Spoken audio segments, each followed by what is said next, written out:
மானம் குறையும் இன்னு மாசு படியும் இன்னு வீணா கதை முடிஞ்சு போச்சு ஈசான மூலையில லேசான பள்ளி சத்தம் மாமன் பேர சொல்லி பேசுது ஆறாத சோகந்தன்ன தீராம சேர்த்து வச்சு ஊரும் சேர்ந்து என்ன ஏசுது மாமா மாமா உன்னத்தானே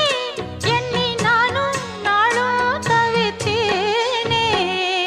கூண்டுக்குள்ள என்ன வச்சு கூடி நின்ன ஊற விட்டு கூண்டுக்குள்ள போனதென்ன கோலக்கிளியே